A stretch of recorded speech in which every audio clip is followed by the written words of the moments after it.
ഈ ആക്രമണം ആരംഭിക്കുന്നത് പക്ഷേ ഗാസയിലുള്ള ഹമാസ് ഇസ്രായേലിലേക്ക് അറ്റാക്ക് നടത്തുന്നതാണ്. ആ അറ്റാക്കിനെ ഇപ്പൊ ഇവർ ശമിക്കുന്നുണ്ട് സ്വയം. ഇങ്ങനെയുള്ള തോന്നലുകൾക്ക് അപ്രസക്തമാണെന്ന് എൻ്റെ അഭിപ്രായം. ഇങ്ങനെയുള്ള ചർച്ചകൾ തുടക്കം ഇങ്ങനെ ഈ പറഞ്ഞ ആദ്യം അടിച്ചു അങ്ങനെ അടിച്ചു എന്നുള്ള ചോദ്യം നമ്മൾ വീണ്ടും ഇത് കൊണ്ടുപോയിട്ട് ചരിത്രത്തിലേക്ക് പിന്നോട്ട് നടന്നിട്ട് ഇതുവരെ എത്താൻ ഒരിടത്തും എത്തുകയില്ല. നമ്മളതിന് കാരണം ഈ ആഫ്രിക്ക വരെ നമ്മൾ മനുഷ്യർ തുടങ്ങിയ ആഫ്രിക്ക വരെ പോകേണ്ടി വരും. അറ്റ് പ്രസൻറ്റ് ഒരു ഹ്യൂമാനിറ്റേറിയൻ വർക്കർ എന്ന നിലയ്ക്ക് ഞാനതിലേക്ക് എനിക്ക് പോകാൻ താല്പര്യമില്ല. അങ്ങനത്തെ ഒരു ചർച്ചകളിലേക്ക് നമ്മൾ പോയി അനാവശ്യമായിട്ട് പോയിട്ട് ഇപ്പോഴുള്ള ഈ ക്രൈസിസിനെ നമ്മൾ ലഘൂകരിക്കുകയോ ന്യായീകരിക്കുകയോ ചെയ്തിട്ട് ഒരു അർത്ഥവുമില്ല. എന്തു തന്നെയായാലും ശരി, നിരായുധരായിട്ടുള്ള ഒരു വലിയ കൂട്ടം ജനതയെ ഒരുമിച്ച് കൊന്നൊടുക്കുന്നത് ഒരു യുദ്ധത്തിനോ ഒരു സമൂഹത്തിനോ നല്ലതല്ല. അതുപോലെ തന്നെ ഇൻഡിസ്ക്രിമിനേറ്റായിട്ട് തോന്നുന്നിടത്തെല്ലാം ബോംബിടുക എന്നുള്ളത് പറ്റത്തില്ല.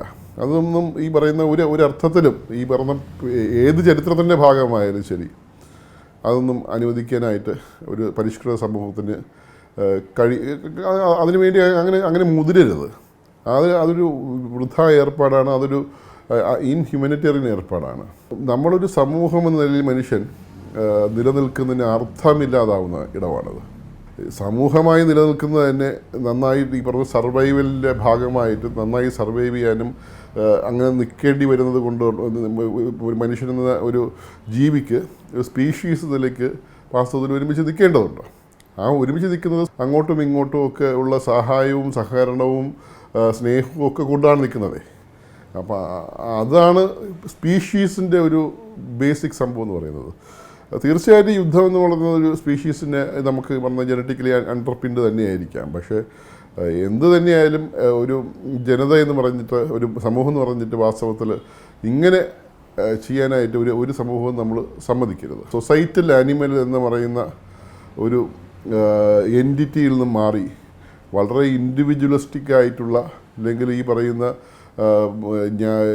മുമ്പ് ചെയ്തതിൻ്റെ പ്രതികാരം തീർക്കാൻ വേണ്ടിയിട്ടും അത് പ്രതികാരം തീർക്കാൻ വേണ്ടിയിട്ടും മാത്രമായി നിലകൊള്ളുന്നൊരു സ്പീഷീസായിട്ട് മാറരുത്.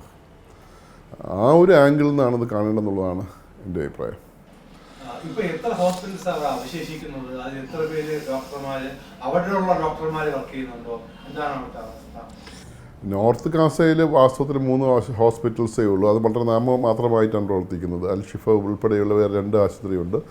വളരെ നാമമാത്രമായിട്ടാണ് പ്രവർത്തിക്കുന്നത്. അവിടെ വെളിച്ചം ഈ പറഞ്ഞ ഇലക്ട്രിസിറ്റി ഇല്ല, വെള്ളമില്ല. അപ്പോൾ മിനിമൽ ഒരു എമർജൻസി റൂമൊന്നും അപ്പുറത്തേക്ക് വർക്ക് ചെയ്യാൻ കഴിയില്ല. മിഡിൽ ഗാസയിൽ ഞാൻ വർക്ക് ചെയ്യുന്ന ഈ അൽ അക്സ ഹോസ്പിറ്റൽ മാത്രമേ ഉള്ളൂ. പിന്നെ ഒരു അൽ ഔദ എന്ന് പറഞ്ഞൊരു ഹോസ്പിറ്റൽ പ്രസവിക്കാൻ വേണ്ടിയിട്ടുള്ളൊരു ഹോസ്പിറ്റലായിട്ടുണ്ട്. പിന്നെ നമ്മൾ കുറച്ച് നടത്തുന്ന ക്ലിനിക്കുകളുണ്ട്.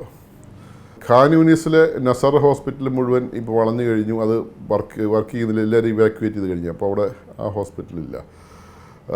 ആകപ്പാടെ ഹോസ്പിറ്റലിൽ 15ഓളം ഹോസ്പിറ്റൽ റഫേലുണ്ട്. അതൊന്നും അവിടെ ഒന്നും ആവുന്നില്ല. 15 ഹോസ്പിറ്റലൊന്നും ആവുന്നില്ല. അതെല്ലാം നാമമാത്രമായി, പലതും നാമമാത്രമായി പ്രവർത്തിക്കുന്നതും ഇല്ലെങ്കിൽ NGOs പ്രവർത്തിക്കുന്നതുമായിട്ടുള്ള സംഭവങ്ങളാണ്. ഈ സാധനങ്ങൾ കിട്ടാതാവുമ്പോൾ എല്ലാ പ്രവർത്തനവുമൊക്കെ അലങ്കോലപ്പെടും. ഓക്സിജൻ കിട്ടത്തില്ല, വെള്ളം കിട്ടത്തില്ല, കമ്മ്യൂണിക്കേഷൻ പറ്റത്തില്ല. ഇത് എല്ലാ കാര്യത്തിനകത്തും ഈ ഡിലേ ഉണ്ടാവും. ഇതെല്ലാം നമ്മൾ ഈ പറഞ്ഞത് നമ്മൾ അവിടെ വർക്ക് ചെയ്യുമ്പോൾ ഓരോ കാര്യത്തിനകത്ത് ഒരു കാര്യം വേണമെന്ന് തീരുമാനിച്ച് കമ്മ്യൂണിക്കേറ്റ് ചെയ്തില്ലെങ്കിൽ അപ്പുറത്തേക്ക് ആൾ കൊണ്ടുവരാൻ പറ്റത്തില്ലല്ലോ. അതോടുകൂടി അത് പിന്നെ അടുത്ത 2 ആഴ്ചയ്ക്ക് 3 ആഴ്ചയ്ക്ക് തീരുന്നു. അതിനുമ്പോൾ ആ ഒരൊറ്റ കാര്യം കൊണ്ട് മരിക്കുന്നൊരു എത്രയാണ്. ഓക്സിജൻ സിലിണ്ടർ വേണമെന്ന് പറഞ്ഞിട്ട് മെസ്സേജ് അയച്ചു കഴിഞ്ഞാൽ കിട്ടുന്നില്ലെങ്കിൽ എപ്പോഴെങ്കിലും അവിടെ കിട്ടുമ്പോഴല്ലേ അവർ ചെയ്യുന്നത്. അപ്പോൾ അത് ചെയ്യുമ്പോൾ ഓക്സിജൻ ടാങ്ക് പോയിട്ട് അല്ലെങ്കിൽ ഓക്സിജൻ സിലിണ്ടറുമായിട്ട് ആളിവിടെ എത്താനായിട്ട് എത്ര മാസം എടുക്കും? ഒരു ലോറി മരുന്ന് എത്താനായിട്ട് നമുക്ക് ഏകദേശം 78 ദിവസമാണ് എടുക്കുന്നത്. കൈറോയിൽ നിന്നും ഗാസയിലേക്ക് എത്താനായിട്ട് 78 ദിവസമാണ് എടുക്കുന്നത്. ഒരു പ്രാവശ്യം എടുത്ത് മിക്കവാറും ഒക്കെ 60-ന് മുകളിൽ മാത്രമേ ഉള്ളൂ ഇങ്ങനെ എത്തുന്നത്. അല്ലാതെ എമർജൻസി ആയിട്ടുള്ള ഒരു സാധനവും നടക്കുകയില്ല. ക്രൈസിസ് എന്ന് വെച്ച് കഴിഞ്ഞാൽ എല്ലാ ദിവസവും പല രീതിയിലുള്ള ക്രൈസിസ് മാത്രമേ ഉള്ളൂ. ക്രൈസിസിനെ കുറിച്ച് നമ്മൾ വ്യാകുലപ്പെടാതിരുന്നു കഴിഞ്ഞാൽ ഒന്നും നടക്കില്ല.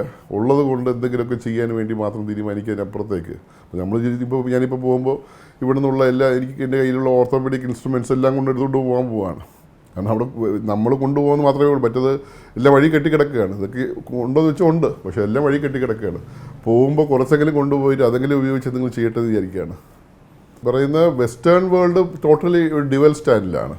നമുക്ക് വളരെ വ്യക്തമായി അറിയാൻ പറ്റുന്നതാണ്. ഇപ്പോഴും യുക്രൈന് കൊടുക്കുന്നതിൻ്റെ നമ്മൾ വിചാരിച്ചു ഗസയിൽ ഇത്ര വരുമ്പോൾ എന്തെങ്കിലും ഒരു സഹായമൊക്കെ ഈ പറയുന്ന യൂറോപ്യൻ യൂണിയൻ്റെ ഫണ്ടിങ് ഏജൻസിയായ എക്കോ ഉണ്ട്, കനഡയുടെ ഫണ്ടിങ് ഏജൻസി ഉണ്ട്, ഓസ്ട്രേലിയയിലെ ഓസ്ട്രേലിയ ഉണ്ട്, USAID ഉണ്ട്.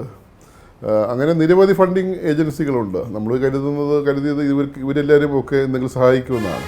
ഈ യുദ്ധത്തിൻ്റെ പേരിൽ യുക്രൈനിൻ്റെ കൊണ്ടുപോകുന്ന എയ്ഡ് കുറഞ്ഞിട്ടുണ്ട്. പക്ഷേ ഗാസയിലേക്കൊന്നും വന്നിട്ടില്ല.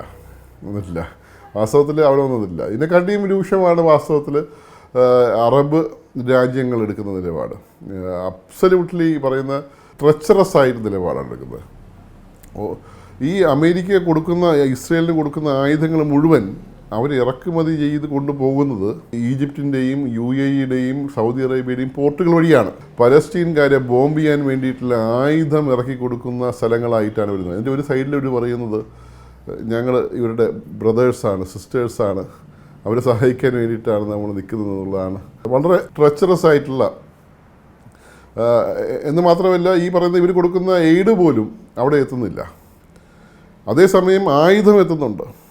ഇസ്രയേലിന് വേണ്ടി ഇറക്കി കൊടുക്കുന്ന ആയുധം എത്തുന്നുണ്ട്. പക്ഷേ പലസ്തീൻകാർക്ക് ഇവർ കൊടുക്കുന്ന എയ്ഡ് അവിടെ എത്താതാകുമ്പോൾ അവർ അതുപോലും ചോദിക്കുന്നില്ല. ഈ പറയുന്ന അറബ് ലീഗിനകത്ത് ചർച്ച വന്നപ്പോൾ മൊറോക്കയൊക്കെയാണ് പറഞ്ഞത്, നിങ്ങൾ ഈ ആയുധമെങ്കിലും ഇറക്കി കൊടുക്കുക നിർത്തണം, അതിനുവേണ്ടി പ്രമേയം കൊണ്ടുവന്നു. വീറ്റോ ചെയ്തത് മുഴുവൻ ഈ പറഞ്ഞ ഈജിപ്തും സൗദി അറേബ്യയും UAEയുമാണ് വീറ്റോ ചെയ്തിരിക്കുന്നത്. അവരുടെ ബ്രദേഴ്സ് എന്ന് പറഞ്ഞ ആൾക്കാർക്ക് ബോംബ് ചെയ്യാൻ വേണ്ടിയിട്ട് ആയുധം ഇറക്കി കൊടുക്കാൻ വേണ്ടിയിട്ട് അത് പറ്റത്തില്ലെന്ന് പറഞ്ഞൊരു പ്രമേയം നിഷ്കരുണം അത് അവിടെ ഒന്ന് അതിനകത്ത് തിരിഞ്ഞു നോക്കിയിട്ട് പോലുമില്ല. ഈജിപ്തിലെ സ്ഥിതി വളരെ മോശമാണ്. അവിടെ ഇങ്ങനെ ദുരിതം അനുഭവിക്കുന്ന പാലസ്തീൻകാരെ പിഴിഞ്ഞെടുക്കുന്ന അവർ ഓരോ ആൾക്കാർക്കും അവിടെ നിന്ന് രക്ഷപ്പെടണമെങ്കിൽ $10,000 വെച്ച് കൊടുക്കുന്നൊരു ഏർപ്പാട് പോലും ഉണ്ടാക്കി കഴിഞ്ഞു. ക്രൈസിസ് മുതലെടുക്കാൻ വേണ്ടിയിട്ട് അതിനകത്തുനിന്ന് പൈസ ഉണ്ടാക്കുന്ന പല രീതിയിലുണ്ടാക്കുന്ന ഒരു മാഫിയ സംഘമായിട്ട് ഈജിപ്ഷ്യൻ സ്ഥലം മാറിയിരിക്കുകയാണ്. അവിടുത്തെ കുറേ ആൾക്കാർ അവരുടെ ഇപ്പോൾ പ്രധാനപ്പെട്ട ജീവിത മാർഗം ഇതാണ്. യുക്രൈനുമായിട്ട് കമ്പയർ ചെയ്യുമ്പോൾ ഒരു കമ്പാരിസണില്ല. 8 മില്യൺ ആൾക്കാരാണ് അന്ന്. മൊത്തം 42 മില്യൺ ഉണ്ടായിരുന്ന ഉക്രൈനിൽ നിന്ന് 8.3 മില്യൺ ആൾക്കാർ പലായനം ചെയ്തു, യൂറോപ്പിലേക്ക് പോയി. ഒരു കുഴപ്പമില്ലായിരുന്നു. ഇവിടെ ഈ 2.2 മില്യണുള്ള ആൾക്കാരെ അവരുടെ അതിനകത്ത് നിന്ന് രക്ഷപ്പെടാൻ താല്പര്യമുള്ള ആൾക്കാർക്ക് ഈ സിനായി മരുഭൂമിയിലോ അവിടെയൊക്കെ ഏതെങ്കിലും ഒരു ടെൻ്റൊക്കെ ഉണ്ടാക്കിയിട്ട് അത്രയും മാറ്റിയാൽ മതി. ഈ പറഞ്ഞ ദുരിതം പേടിച്ച് മരണത്തെ പേടിച്ച് കൊണ്ടുള്ള ജീവിതം ഒന്ന് മാറിക്കിട്ടുമല്ലോ. അത് നടത്തുന്നില്ല. ജോർഡാൻ നടത്തുന്നില്ല, ലെബനോൺ നടത്തുന്നില്ല, സൗദി അറേബ്യ നടത്തുന്നില്ല. ഇവരെല്ലാവരും കൂടെ ഈ പോകാൻ താല്പര്യമുള്ളവരെ കുറച്ചെങ്കിലും പോയി എടുത്തു കഴിഞ്ഞാൽ പിന്നെ തിരിച്ചുവിടാം. പക്ഷേ ഈ ഒരു ക്രൈസിസിനകത്ത് ഇതുപോലെ ബാക്കി യൂറോപ്യൻ രാജ്യങ്ങൾ വിചാരിച്ചിരുന്നെങ്കിൽ ഉക്രൈനിലെ മുഴുവൻ ആൾക്കാർ അവിടെ കൊടുക്കില്ലേ? ഒരു സൈഡിൽ തീർച്ചയായിട്ടും ഈ വെസ്റ്റേൺ വേൾഡിൻ്റെ ഡ്യുവൽ സ്റ്റാൻഡും അവരുടെ ഡ്യുവൽ സ്റ്റാൻഡും വളരെ വ്യക്തമാണ്. മറു സൈഡ് ട്രെച്ചറസ് ആയിട്ടുള്ള ഒരു ഈ പറഞ്ഞ സ്വന്തം ബ്രദേഴ്സ് എന്നൊക്കെ പറഞ്ഞ് നടക്കുന്ന ഇങ്ങനെ പറയുന്നതിനപ്പുറത്തേക്ക് ഒരു വിരൽ പോലും ഉണക്കാതെ അവർക്ക് വേണ്ടിയിട്ട് അവരെ കൊല്ലാൻ വേണ്ടിയിട്ടുള്ള ആയുധം ഇറക്കി കൊടുക്കുന്ന ഒരു വലിയ രാജ്യങ്ങളായിട്ട് ബാക്കിയുള്ള അറബ് രാജ്യങ്ങളും മാറിയിരിക്കുകയാണ്. പിന്നെ ബാക്കിയുള്ള രാജ്യങ്ങളെക്കുറിച്ചൊന്നും പറയേണ്ട കാര്യമൊന്നുമില്ല. ഇതിനകത്തൊന്നും ഇടപെടാതെ ചുമ്മാ അത് കൈയും കെട്ടി നോക്കി നിൽക്കുന്ന രാജ്യങ്ങളാണ് ബഹുഭൂരിപക്ഷവും. ടോട്ടലി അങ്ങനെ നോക്കുകയാണെങ്കിൽ ഒരു ഡൂംഡ് ആയിട്ടുള്ള ഈ പറഞ്ഞ ഇനിയും വാസ്തവത്തിൽ ഈ മരണത്തിൽ നിന്നൊക്കെ എങ്ങനെ തലനാരിഴയ്ക്കൊക്കെ രക്ഷപ്പെടാമെന്ന് മാത്രം എല്ലാവരും ഈ പറഞ്ഞ ഒരു മരണത്തിൻ്റെ കീഴിൽ തന്നെ നമ്മൾ പോകുമ്പോഴും അങ്ങനെ തന്നെയാണ്. നമ്മളടക്കം പോകുമ്പോഴും ഈ മരിക്കാൻ ഏത് സമയവും നമ്മൾ മരണപ്പെടുമെന്നുള്ളൊരു ധാരണ തലയ്ക്കകത്ത് നമ്മളെപ്പോഴും ചൂഴ്ന്ന് ഉറക്കത്തിലുമൊക്കെ നമ്മളങ്ങനെ ചൂഴ്ന്ന് നിൽക്കും. പക്ഷെ വേറെ ഒരു നിവൃത്തിയില്ല. അങ്ങനെ ജീവിക്കുന്ന ഒരു വലിയ കൂട്ടം ജനങ്ങളായി മാറുന്നു. അവർ ഈ ഇടയ്ക്കിടയ്ക്ക് ഈ പറയുന്ന അപ്രതീക്ഷിതമായ ബോംബിങ്ങിലോ അല്ലെങ്കിൽ എങ്ങനെയെങ്കിലും ഡയറക്റ്റായിട്ടുള്ള ബോംബിങ്ങിലോ ഒക്കെ മിസൈലിലോ ഒക്കെ മരിച്ചു വീഴുകയും ചെയ്യുന്നു. ഇതെല്ലാം ആൾക്കാർ നോക്കി നിൽക്കുന്നു. ഇത് മാത്രമാണ് വാസ്തവത്തിലുള്ളത്. ഇതിൻ്റെ അപ്പുറത്തേക്ക് ആ ദുരിതത്തെ നമ്മൾ വരച്ച് കാണിക്കാനായിട്ട് എല്ലാ മാധ്യമങ്ങളും എല്ലാ എഫേർട്സും ഒക്കെ എടുക്കുന്നുണ്ട്. ഭരണാധികാരികളുടെ മുമ്പിൽ അതൊന്നും ഒരു വിഷയമായിട്ട് മാറുന്നേ ഇല്ല. അവരതിനെക്കുറിച്ച് ഒരു ആക്ഷനിലേക്ക് ഒരു തീരുമാനം എടുക്കുന്നില്ല എന്നുള്ളതാണ് സത്യം. പുറത്തേക്ക് പോകുമ്പോൾ നേരത്തെ പറഞ്ഞ പോലെ നിങ്ങൾക്ക് എന്തെങ്കിലും ഇതേപോലെ അപകടത്തിൽ ചെന്നപ്പെട്ടിട്ടുണ്ടോ? UN കോൺവോയ് പോയിട്ടുള്ള ആർക്കും അങ്ങനെ ഈ കോൺവോയ്ക്കകത്ത് പോയിട്ടുള്ളവർക്ക് പറ്റിയിട്ടില്ല. നമ്മൾ കോൺവോയിൽ മാത്രമേ പോകത്തുള്ളൂ, അല്ലാതെ പോകാൻ പറ്റത്തില്ല. ട്രാൻസ്പോർട്ടേഷൻ പറ്റത്തില്ല. പോകാം, പോയാൽ മരിച്ച് ഈ പറഞ്ഞത് നമ്മൾ ആരും ഉത്തരവാദിത്തം എടുക്കത്തില്ല. അല്ലെങ്കിൽ എന്തെങ്കിലും ഒരു സഹായം ചെയ്യണമെങ്കിൽ പോലും തരത്തിൽ കിട്ടത്തില്ല. അപ്പോൾ ഇതൊരു എല്ലാവരെയും അറിയിച്ചു കൊണ്ടുള്ള ഒരു മൂവ്മെൻ്റ് ആയിട്ട് മാറ്റി അതെല്ലാം ട്രാക്ക് ചെയ്ത് UN നമ്മുടെ വണ്ടിയിൽ വെച്ച് ഈ പറഞ്ഞ നമ്മുടെ വണ്ടിയുടെ GPS നമ്പറൊക്കെ വെച്ച് ട്രാക്ക് ചെയ്ത് നമ്മൾ സ്റ്റാർട്ട് ചെയ്യുന്ന സമയം, എത്തുന്ന സമയം ഇതെല്ലാം ട്രാക്ക് ചെയ്തിട്ടാണ് പോകുന്നത്. അതിനല്ലാതെ പോകാനായിട്ട് വളരെയധികം ബുദ്ധിമുട്ടാണ്. പോയാലുള്ള പോകാൻ വെച്ചാൽ വേണമെങ്കിൽ റിസ്ക് ഒക്കെ എടുത്ത് പോകാൻ പറ്റും. അവിടുത്തെ ആൾക്കാരൊക്കെ നമ്മൾ അവിടുത്തെ ലോക്കൽ ടീമും ലോക്കൽ നാഷണൽസും ഒക്കെ അവർ അവിടുത്തെ ആൾക്കാരാണ്. അവരെ സംബന്ധിച്ചിടത്തോളം വേറെ മാർഗ്ഗമൊന്നുമില്ല. അവർക്ക് ഈ പറഞ്ഞ ജീവിക്കാൻ വേണ്ടിയിട്ട് എവിടെയൊക്കെ പലപ്പോഴും പോകേണ്ടി വരും, പലപ്പോഴും ഒക്കെ മരിക്കുന്നുണ്ട്. അവിടുത്തെ ഡോക്ടർമാർ മരിച്ചത് ഇഷ്ടംപോലെ ആൾക്കാർ മരിച്ചിട്ടുണ്ട്. ഡോക്ടർമാരും നഴ്സുമാരും ഒക്കെ ഒത്തിരി പേര് മരിച്ചു. ഏകദേശം 800-ൽ കൂടുതൽ ആരോഗ്യ പ്രവർത്തകർ മരിച്ചിട്ടുണ്ട്. 300-ൽ കൂടുതൽ പത്രപ്രവർത്തകർ മരിച്ചിട്ടുണ്ട്. UN-ൻ്റെ ആൾക്കാർ മരിച്ചിട്ടുണ്ട് 300-ൽ കൂടുതൽ. ഇങ്ങനെയൊക്കെയുള്ള മരണങ്ങൾ ഈ പറഞ്ഞ ആശുപത്രികൾ എത്ര ആശുപത്രികളാണ് നശിച്ചു പോയിട്ടുള്ളത്, എത്ര ആശുപത്രികൾ ബോംബിട്ടത്, സ്കൂളുകൾ ബോംബിട്ടത്, ഇതൊക്കെ ഒരു സ്ഥലത്തും ഈ പറഞ്ഞ റീസെൻറ്റ് ഹിസ്റ്ററിയിൽ ഇല്ലാത്ത കാര്യങ്ങളാണ്. ഓരോ 3 മാസം കഴിയുമ്പോഴും ഇതിന് പുറത്ത് പോകണമെന്ന് അതിൻ്റെ റെസ്ട്രിക്ഷൻ എന്താണ്? നമ്മളൊരു 12 വീക്സ് കഴിയുമ്പോൾ ഒരു 2 to 3 വീക്സ് നമ്മൾ ലീവ് എടുക്കണം. ശരിക്കും നമ്മൾ അവിടെ നിൽക്കുമ്പോൾ നമുക്ക് മനസ്സിലാവത്തില്ല. നമ്മൾ പലപ്പോഴും ഒക്കെ സ്ട്രെസ്ഡ് ആണെന്ന് നമ്മൾ പുറത്ത് വരുമ്പോഴാണ്, മറ്റുള്ളവർ സംസാരിക്കുമ്പോഴൊക്കെയാണ് നമുക്ക് നമ്മൾ ഈ പറഞ്ഞ ഇതുപോലെ പെട്ടെന്ന് ഉറക്കം വരാതിരിക്കുന്ന സിറ്റുവേഷൻസ് ഒക്കെ ആലോചിച്ചിരുന്ന ഉറക്കം വരാതിരിക്കുന്ന സിറ്റുവേഷൻസ്, അല്ലെങ്കിൽ വെറുതെ ദേഷ്യപ്പെടുന്ന സിറ്റുവേഷൻസ്, അതൊക്കെ സ്ട്രെസ്സാണെന്ന് നമുക്ക് ഒരിക്കലും മനസ്സിലാവില്ല. നമ്മൾ വിചാരിക്കും സ്വാഭാവികമായി നമ്മൾ ഇങ്ങനെ പെരുമാറുന്നതാണെന്ന് വിചാരിക്കും. പക്ഷേ കണ്ടു നിൽക്കുന്നവർക്ക് അതിന് മുമ്പും അതിന് ശേഷവും നമ്മളെ കണ്ടു നിൽക്കുന്നവർക്ക് മനസ്സിലാവും. അപ്പോൾ അത് ഡെഫിനറ്റ്ലി ഞാൻ ഇല്ലെന്ന് നമ്മൾ പറഞ്ഞാലും അതുണ്ട്. ഒരു മനുഷ്യൻ എന്ന നിലവാരത്തിലേക്ക് നമ്മളിത് സ്ഥിരമായി ഇത്രയും കണ്ട് ദുരിതം മാത്രം കണ്ട് പലപ്പോഴൊക്കെ നമ്മളതിനകത്ത് തന്നെ ആയിപ്പോവും. ബ്രേക്ക് എന്ന് പറയുന്നത് ശരിക്കും അത് ഒരു അത്യാവശ്യമായ സംഭവമാണ്. അതുകൊണ്ട് അത് നമ്മൾ മുമ്പൊക്കെ എന്തിനാ ഈ ബ്രേക്ക് എന്നൊക്കെ ആലോചിച്ച് കൊണ്ടിരിക്കും. പക്ഷേ ആ ബ്രേക്ക് വളരെ അറ്റ്ലീസ്റ്റ് ഇങ്ങനെയുള്ള സിറ്റുവേഷൻസിലെങ്കിലും വളരെ നിർണായകമാണ്, വളരെ അത്യാവശ്യമാണെന്നാണ് എൻ്റെ ഒരു ധാരണ. ഡോക്ടർക്ക് എപ്പോഴെങ്കിലും അവിടെ നിന്ന് തടഞ്ഞിട്ട് പെട്ടെന്ന് നാട്ടിലേക്ക് പോകണമെന്നുള്ള തോന്നൽ വന്നിട്ടുണ്ടോ? എപ്പോഴെങ്കിലും അവിടെ നിൽക്കുമ്പോൾ, അതല്ലെങ്കിൽ വീണ്ടും തിരികെ പോകുമ്പോൾ മനസ്സിൽ ഉൾക്കിട്ടില്ലെങ്കിലും തോന്നുന്നുണ്ടോ? ഹോസ്പിറ്റലിൽ സർജറി ചെയ്യുന്നു, ഈ പറഞ്ഞ ഈ മരണമൊക്കെ നമ്മൾ പലപ്പോഴൊക്കെ മാസ് കാഷ്വാലിറ്റിയൊക്കെ മുമ്പ് കണ്ടിട്ടുണ്ട്. പക്ഷേ ഈ നേരത്തെ ഞാൻ പറഞ്ഞ റഫേലെ കാഴ്ച അതൊരു ഇറ്റ്സ് ലൈക്ക് നമുക്കത് കണ്ടു നിൽക്കാൻ കഴിയാത്തൊരു കാഴ്ച തന്നെയാണ്. അതായത് മനുഷ്യർ ഡിഗ്നിറ്റി ഇല്ലാതെ, സെൽഫ് എസ്റ്റീം ഇല്ലാതെ ഓരോ കാര്യത്തിനകത്തും അവരുടെ ദൈനംദിന ജീവിതത്തിനകത്ത്, ഫോർ എക്സാമ്പിൾ ഈ പറഞ്ഞ ഇന്ധനമില്ല, വാഹനങ്ങളില്ല. ആ ഒരു നാട്ടിൽ പോകുമ്പോൾ നമ്മൾ ഈ പറഞ്ഞ സ്പാർട്ടക്കൻ എന്ന് പറഞ്ഞ സിനിമയുണ്ടോ? സ്പാർട്ടക്കൻ സിനിമയിൽ ഈ റോമൻ നഗരത്തെ കാണിക്കുന്നത് കണ്ടിട്ടില്ലേ? ഈ കഴുതയും കുതിരയും മാത്രമൊക്കെ വലിച്ചു കൊണ്ടുപോകുന്ന പൊടി ഇങ്ങനെ പോകുമ്പോൾ എല്ലാം പൊടി നിറഞ്ഞിങ്ങനെ പോകുന്ന അതാണത്. ഒരു ടേക്കിംഗ് ബാക്ക് ടു ഹിസ്റ്ററി. ഒരു രാജ്യത്തെ മുഴുവൻ ഒരു മിഡീവൽ പീരീഡിലേക്ക് ഇങ്ങനെ തള്ളിക്കൊണ്ടു പോകുന്നതാണ്.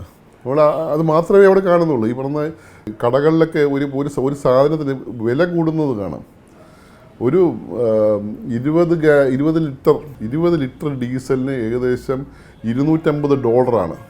$100 എന്ന് വെച്ച് കഴിഞ്ഞാൽ ഏകദേശം 8,000 രൂപയാണ്. ഏകദേശം 20,000 രൂപ ഒരു 20 ലിറ്റർ ഒരു. അപ്പോൾ ആരാ വണ്ടി ഓടിക്കുക? ട്രാൻസ്പോർട്ടേഷൻ എല്ലാവരും നടന്നു പോകുന്നു, ഇങ്ങനെ പോകുന്നു.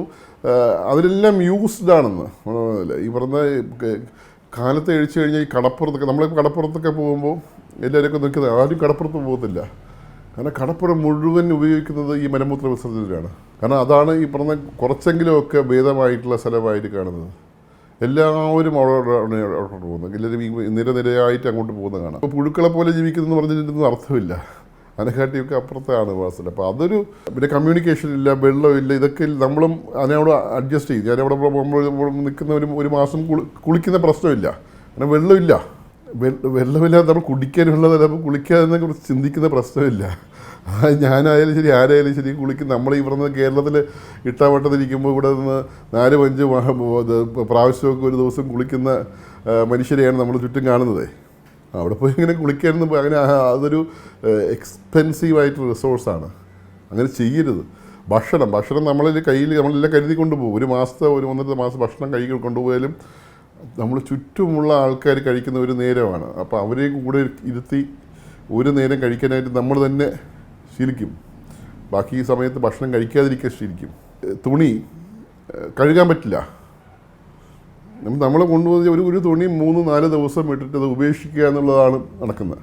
അല്ലാതെ കഴുകി തിരിച്ച് ഉപയോഗിക്കാൻ പറ്റില്ല, കാരണം വെള്ളമില്ലല്ലോ. അപ്പോൾ അത് അങ്ങനെ ചെയ്യാൻ പറ്റത്തില്ല, അത് അങ്ങനെ ചെയ്യാൻ കഴിയില്ല. അപ്പോൾ ഇത് ഓരോ കാര്യത്തിനകത്തും ഉറങ്ങുന്ന സ്ഥലം, നമ്മൾ എല്ലാവരും കൂടെ ഉറങ്ങുകയാണ്. ഉറങ്ങുമ്പോൾ ഈ പറഞ്ഞ വിളിക്കുന്നു, ഒരാൾ പോകുന്നു, അയാൾ ഇറങ്ങുന്ന സ്ഥലത്ത് അടുത്ത ആൾ വന്ന് കിടക്കുന്നു, അതുവരെ അയാൾ ചീട്ട് കളിച്ചിരിക്കുന്നു. അല്ലെങ്കിൽ എന്തെങ്കിലും, കാരണം ഉറങ്ങാൻ സ്ഥലം, ഇത്രയും പേർക്ക് ഉറങ്ങാൻ സ്ഥലമില്ല. അപ്പോൾ കുറച്ച് പേരെങ്കിലും ഉണർന്നിരുന്നേ പറ്റൂ. അപ്പോൾ ഒരാൾ തിയേറ്ററിലേക്കോ ഇല്ലെങ്കിൽ മറ്റു സ്ഥലത്ത് ബാക്കി സ്ഥലത്തേക്ക് ഓപ്പറേഷൻ തിയേറ്ററിലേക്കോ ER പോകുന്ന സമയത്താണ് ബാക്കിയാൾ ഉറങ്ങുന്നത്. എല്ലാത്തിനുമുള്ള കോംപ്രമൈസ്, ഈ ജീവിതത്തിനകത്തുള്ള നമ്മൾ വിചാരിക്കുന്നതിനപ്പുറത്തേക്കുള്ള കോംപ്രമൈസുകളാണ് അവിടെ ഉള്ളത്. അതൊക്കെ എന്നെ സംബന്ധിച്ചിടത്തോളം അവിടെ നമുക്ക് സഹിക്കാൻ പറ്റാതെ ഇനി ഇവിടെ വരാം, ഇനി ഇത് കണ്ടുകൊണ്ടിരിക്കാൻ കഴിയില്ലെന്ന് തീരുമാനിക്കുന്നത് ഞാൻ റഫേലെ കാഴ്ച തന്നെയാണ്. അത് തീർച്ചയായിട്ടും